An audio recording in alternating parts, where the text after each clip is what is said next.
Good morning. வாழ்க வளமுடன். நம்ம நேற்று பார்த்த டாப்பிக்கு உடல் நலத்தில் உடற்பயிற்சியோட முக்கியத்துவம் என்னன்னு பார்த்தோம். உடற்பயிற்சி செஞ்சால் உடல் நலத்தை காக்க முடியும் அப்படிங்கிறத நேற்று பேசியிருந்தோமுங்க. இன்றைக்கி செகண்ட் பார்ட் உடல் நலத்திற்கு உணவு எப்படி சாப்பிடணும், உணவு பழக்க வழக்கம் எப்படி இருக்கணும் அப்படிங்கிறது தான் இன்றைக்கி நம்ம பேசலான்னு எடுத்துருக்கிற டாப்பிக்குங்க. இப்போ இதில் உணவு அப்படிங்கிறது நம்ம உடலுக்கு ஏற்ற மாதிரி எல்லாருக்கும் ஒரே மாதிரி உணவு அப்படின்னு சொல்ல முடியாது. நம்ம உடலுக்கு ஏற்ற மாதிரி எளிதில் ஜீரணமாகக்கூடிய உணவாக எடுத்துக்கணும். இப்போ அந்த உணவு நம்ம சாப்பிட்ற உணவு உடனே அது கம்ப்ளீட்டாக ஜீரணமாகிடுறதில்ல. ரசம், ரத்தம், சதை, கொழுப்பு, எலும்பு, மஜ்ஜை, அதுக்கப்புறம் அதுக்கப்புறம் தான் விந்து நாதம். ஸோ இந்த மாதிரி 7 தாதுக்களாக மாறுது. ஒவ்வொரு ஸ்டேஜ்லேயும் ஒவ்வொரு கழிவுகள் வெளியேறும். ரசமாக மாறும்போது மீதி கழிவுகள் யூரினில் போகும். ரத்தமாக மாறும்போது மீதி கழிவுகள் மோஷனில், ரசமாக மாறும்போதே மோஷனில் போகும். ரத்தமாக மாறும்போது மீதி கழிவுகள் ரத்தத்தை சுத்தம் பண்ணி யூரினில் போகும். இந்த மாதிரி நம்ம அந்த கழிவுகள் வெளியேறும்போது மீதி நமக்கு சத்தாக மாறி கடைசியாக அது விந்து நாதமாக மாறுதுங்க. ஸோ இந்த மாதிரி அந்த ப்ராசஸ் எதுனாலையும் வேறு எதுனாலையும் ப்ளட்டும் கூட ட்ரான்ஸ்ஃபார்ம் பண்ணிக்கலாம். ஒருத்தர்கிட்டேருந்து இன்னொருத்தருக்கு ப்ளட்டும் கூட மாற்றிக்கலாம். பட் இந்த மாதிரி உணவை செரிமானப்படுத்தி அதையே நம்மளோட உயிர் சக்தியாக மாற்றுற ஒரு ப்ராசஸ் யார் நினச்சாலும் செய்ய முடியாது. இது இறைவனின் படைப்பில் இது ஒரு பெரிய அற்புதம்ங்க. அருட்பேராற்றல் இயற்கை நமக்கு கொடுத்த வரம். இயற்கைங்கிறது தான் இறைவன். இயற்கையை மதிக்கணும். இறைவன்கிறது நமக்கு அப்பாற்பட்ட சக்தி, அருட்பேராற்றல், சுத்த வெளி அப்படின்னு சொல்லுவாங்க. ஸோ இந்த இறைவன் அப்படிங்கிறது நமக்கு கண்ணுக்கு தெரியாமல் இருந்து நம்மளை இயக்கி கொண்டிருக்கிறதுங்க. நம்மளை இயக்கி உலகத்தையே இயங்க வச்சு நமக்கு இந்த மாதிரி ப்ராசஸ் ஒரு சின்ன ஒரு வித்துலேருந்து ஒரு பெரிய உருவத்தை வளர்த்துறது அந்த இயற்கை தான், இந்த அருட்பேராற்றல் தான். ஒரு எக்ஸாம்பிள் நான் உங்களுக்கு சொன்னால் புரியும். ஒரு மரத்தில் ஒரு காயோ மரமோ ஒரு செடியோ ஏதோ ஒன்று வரணுன்னா அது ஒரு விதையில் போட்டு நம்ம ஒரு மாங்கொட்டை போட்டு அந்த மாங்கொட்டை மரமாக மாறி அதில் மாங்காய் அந்த ஒரு தினூண்டு விதைக்குள்ளே அதுக்கு உண்டான தேவையான அத்தனையும் இருக்குது. இதே மாமரத்தோட எக்ஸாம்பிள் தான் எல்லாத்துக்குமே. அந்த சின்ன விதைக்குள்ளே அதனோட ஸ்ட்ரக்சர், அதனோட ஷேப், அதனோட கலர், அந்த மாதிரி மொத்தமாக அதனோட இது அத்தனையும் அதனோட ஹிஸ்ட்ரி ஃபுல்லாக அந்த சின்ன விதைக்குள்ளே அடங்கி இருக்குது. இது சீசனல் ப்ராடக்டாக இருந்தால் அந்த சீசனில் கிடைக்கிற மாதிரி வரும். விளையிறதே அப்படி தான் விளையும். ஸோ இந்த மாதிரி இந்த ஒரு அற்புதமான இது இயற்கை மட்டும்தான் செய்ய முடியும். இது யாராலையும் நம்ம செய்ய முடியாது. இன்றைக்கி ஜீன் ட்ரான்ஸ்ஃபர் அது இது எல்லாமே பண்ணுறோம். இருந்தாலும் அந்த ப்ராசஸ் நம்ம ட்ரான்ஸ்ஃபர் தான் பண்ணி பார்க்குறோம், ட்ரை பண்ணுறோம்.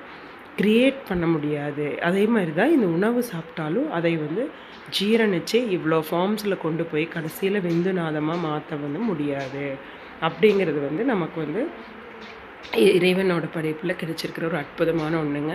ஸோ இப்போ இது நான் உங்ககிட்ட டிஸ்கஸ் பண்ணுற காரணம், உணவு அப்படிங்கிறது சும்மா ஜஸ்ட் லைக் தட் இப்படி எடுத்துக்கிறது கிடையாது. எதை வேணாலும் நினச்சது எல்லாம் வாயில் போட்டுறது கிடையாது. நமக்கு எந்த உணவு ஈஸியாக ஜீரணமாகுமோ, என்ன உணவுக்காக நம்ம உடல் தயாராக இருக்குதோ அந்த உணவை ஃப்ரீக்வெண்ட் இன்டர்வல்ஸில் மெம்மேலே சாப்பிடக்கூடாது. ஃப்ரீக்வெண்ட் இன்டர்வல்ஸில் அந்த உணவு எடுத்துக்கணும். ஒரு கேப் விடணும். ஒரு உணவுக்கும் அடுத்த உணவுக்கும் நடுவில் கட்டாயம் கேப் இருக்கணும். கேப்போடு உணவு கொடுக்கும்போது அந்த ஜீரணத்துக்கு அதுக்கு டைம் கொடுக்கணும். அதுக்கு தேவையான லிக்விட்ஸ் எடுக்கணும், ஹைட்ரேட்டடாக வச்சுக்கணும். ஸோ இந்த மாதிரி நம்ம உணவு பயிற்சியை கரெக்டாக டைம் கேப் கொடுத்துட்டு நைட் டைமில் நிறைய எடுக்கக்கூடாது. நைட் அப்படிங்கிறது it is time for healing. நமக்கு தூக்கம் கொடுத்து நம்மளோட உடம்பு அன்றைக்கி ஃபுல்லாக டே ஃபுல்லாக உழைச்சதோட அந்த டயர்ட்னஸ் போக்கி ஹீல் பண்ணுற டைம் நைட்டு. டைஜஷனுக்கு டைம் கொடுத்தோம்னா அந்த ஹீலிங் ப்ராசஸ்ஸை அஃபெக்ட் பண்ணும். ஸோ நாம் காலையில் எழுந்திரிச்சா டயர்டு இல்லாமல் எந்திரிக்க முடியாது. நைட் டைமில் உணவு ரொம்ப கம்மியாக மினிமைஸாக எடுத்துகிட்டு ஸோ இந்த மாதிரி நம்ம உணவு பழக்கத்தை நம்ம மாற்றி எல்லாருமே நைட்டு தான் இப்போ பார்த்தோம்னா ஐடியில் ஒர்க் பண்ணுற எல்லாருமே பார்த்தோம்னா நைட் ஹெவியாக சாப்பிட்றாங்க. நிறைய ஹோட்டல்ஸில் பார்த்தோம்னா நைட் 10:00 11:00 வந்து சரியான ரஷ்ஷாக இருக்கும். ஸோ இந்த மாதிரி உணவு பழக்கத்தில் கொண்டு போனதுக்கப்புறம் வந்து அவங்க உடல்நிலை வந்து மோசமாகும். ஆனதுக்கப்புறம் அவங்க வந்து கண்கெட்ட பின் சூரிய நமஸ்காரம்னு சொல்லுவாங்க. அந்த உடல்நிலை வந்து கெட்டதுக்கப்புறம் எனக்கு இப்படி ஆயிடுது அப்படின்னு சொல்லிட்டு அதுக்கப்புறம் போய் அதுக்கு மெடிசன் எடுத்து அதுக்கு போய் ட்ரீட்மெண்ட் எடுத்துகிட்டு எல்லாம் பண்ணிகிட்ருக்கிறது வந்து நம்ம வந்து பிளான் பண்ணி கரெக்டாக இல்லை அப்படிங்கிறதுக்கு ஒரு எக்ஸாம்பிள். ஸோ நம்ம வந்து உணவு பழக்கத்தை எந்த உணவு எப்படி எடுக்கணும், நைட் ஃபுல்லாக ஃபாஸ்டிங் இருக்கிறோம், காலையில் பிரேக்கிங் த ஃபாஸ்ட்டு, அந்த ஃபாஸ்டிங்கை பிரேக் பண்ணுற அளவுக்கு எடுத்துகிட்டு மத்தியானம் லஞ்சு நல்லா எடுத்துகிட்டு ஹெவியாக உழைப்பு இருக்கிறவங்க நல்லா எடுக்கலாம். அதனால தான் நான் சொன்னேன் உணவு எல்லாத்துக்கும் ஒன்றும் கிடையாதுங்க. நல்லா மம்முட்டி எடுத்து களை வெட்டி தோட்டத்தில் காட்டில் வேலை பண்ணுறவங்க வந்து நம்ம ஹைஃபையாக மித்னூண்டு டிஃபன் பாக்ஸில் லஞ்ச் கொண்டு போனால் பத்தாது. அவங்களுக்கு தேவையான ஃபுட்டு அவங்க எடுக்கணும். இதுவே நம்ம ஆஃபீஸ் டியூட்டி பார்க்குறோம், ஒர்க் பண்ணுறோம், சிட்டிங் ஒர்க்கு, ஸ்டாண்டிங் ஒர்க்கு, நமக்கு ஆஃபீஸ் ஒர்க் அப்படின்னா எக்ஸிக்யூட்டிவ் லஞ்ச் தான் இட் இஸ் ப்ரிஃபரபிள். நமக்கு வந்துங்க எக்ஸிக்யூட்டிவ் லஞ்ச் தான் வந்து அட்வைசபிள். ஸோ அந்த மாதிரி ஒவ்வொருத்தர் உடல்நிலைக்கும் ஒவ்வொருத்தரோட ஒர்க்குக்கும் பேஸ் பண்ணி நம்ம உணவு பழக்கத்தை வந்து ஸ்ட்ரீம்லைன் பண்ணிட்டோம் அப்படின்னா வந்து ஆட்டோமேட்டிக்காக ஹெல்த் வந்து கரெக்டாகிடும். எல்லாமே ரீசன் வந்து உணவு கரெக்டாக இல்லாதது மட்டும்தான். சுகருக்கு, பிபி, சுகரு, அத்தனை ப்ராப்ளம், பேசிக்கான ப்ராப்ளம்ஸ்க்கு வந்து லைஃப் ஸ்டைல் சேஞ்ச் பண்ணாமல் உணவு பழக்கத்தை மாற்றாமல் இருக்கிறது தான். உணவு பழக்கம் பழைய காலத்தில் இத்தனை ஆப்ஷன்ஸ் இல்லை. லைஃப் ஸ்டைல் வந்து இப்போ வேறு மாதிரி ஆகிடுச்சு. அதான் நான் சொன்னாங்களே, நைட்டுக்கு நம்ம போய் நைட் டைம் ரெஸ்டாரண்ட்ஸே நிறையா வந்து இருக்குது ஃபேமஸாக. ஸோ இந்த மாதிரி நைட் டைம் ஃபுட் எடுக்கிற ஹேபிட் அந்த காலத்தில் கிடையாது. சூரியன் வந்து உதயம் ஆனதுக்கப்புறம் தான் ஃபுட் எடுக்கணும். சூரியன் வந்து செட் ஆனதுக்கப்புறம் அஸ்தமிச்சதுக்கப்புறம் தான் வந்து அதுக்கப்புறம் ஃபுட்டை எடுக்கக்கூடாது. ஸோ இந்த ரெண்டுமே வந்து மைண்டில் கரெக்டாக வச்சு, அந்த காலத்தில் கரண்ட் இருக்காது. ஸோ தே ஓன்ட் ஹேவ், அவங்களால ப்ரிப்பேர் பண்ண முடியாது. ஏர்லியராக ப்ரிப்பேர் பண்ணி முன்னாடியே சாப்பிட்ருவாங்க. ரிலாக்ஸ்டாக உட்காந்துட்டு இருந்துட்டு தூங்க போயிடுவாங்க. ஸோ நம்ம இந்த டைம் எல்லா ஃபெசிலிட்டியும் இருந்தங்காட்டி அதை மிஸ்யூஸ் பண்ணி லைஃப் ஸ்டைலை வந்து மாற்றி, because of this lifestyle change நம்மளோட ஹெல்த் வந்து அஃபெக்ட் ஆகுது. இதை தெரிஞ்சு நம்ம வந்து கரெக்டாக நம்ம பிளான் பண்ணி இது பண்ணோம்னா ஆட்டோமேட்டிக்காக நமக்கு வந்து ஹெல்த் வந்து சரியாயிரும். ஸோ உடல் நலத்திற்கான முக்கியமான காரணம் வந்து 2வது காரணம் வந்து உணவு பழக்கம் அப்படிங்கிறத நம்ம வந்து டிஸ்கஸ் பண்ணியிருக்கோம். இன்னும் நாளைக்கு வந்து அடுத்தது டிஸ்கஸ் பண்ணுவோம்.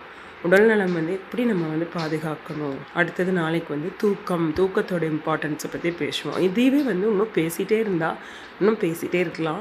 பட் நான் ரொம்ப நேரம் டைம் எடுத்து பேசினா உங்களுக்கு போர் அடிக்கும். நான் அவ்வளோ போர் அடிக்கிறதுக்கு விரும்பலை. அதனால தான் அளவளவாக பேசுகிறேன் ஒவ்வொரு டாப்பிக்குமே. நீங்கள் கமெண்ட் பண்ணுங்கள். இன்கேஸ் டீட்டெயில்டாக வேணும்னு ஃபீல் பண்ணினீங்கன்னா அடுத்தது இன்னொரு தடவை கூட இது எல்லாமே டோட்டலாக கூட கம்பைன் பண்ணி டீட்டெயில்டாக நம்ம ஒரு இது போட்டுக்கலாம். இப்போ வந்து உங்களுக்கு இந்த நான் சொன்ன கருத்து பிடிச்சிருந்ததுன்னா லைக் பண்ணுங்கள், ஷேர் பண்ணுங்கள், மறக்காமல் சப்ஸ்கிரைப் பண்ணுங்கள். உங்களுக்கு உங்களோட கமெண்ட்ஸை பேஸ் பண்ணி நான் வந்து மாற்றிக்கிறதுக்கு ட்ரை பண்ணலாம். நான் உங்களுக்கு நேற்று சொல்லிட்டேன், என்னோடய அப்ஜெக்டிவ் வந்து எல்லாருக்கும் நாலேஜ் ஷேர் பண்ணணும். யாரையாவது ஒருத்தருக்காவது வந்து அந்த இன்ஃபர்மேஷன் வந்து ஹெல்ப்ஃபுல்லாக இருந்து பிரயோஜனமாச்சுனாலே ஐ எம் ஹாப்பி. ஸோ உங்களுக்கு நாலேஜ் ஷேரிங்கில் வந்து உங்களுக்கு வேறு என்ன வேணுங்கிறதையும் சொல்லுங்கள். எப்படி பண்ணலாம், இன்னும் டீட்டெயிலாக வேணும்னு ஃபீல் பண்ணிங்கன்னா சொல்லுங்கள், நம்ம பண்ணிக்கலாம். தேங்க்யூ. வாழ்க வளமுடன்.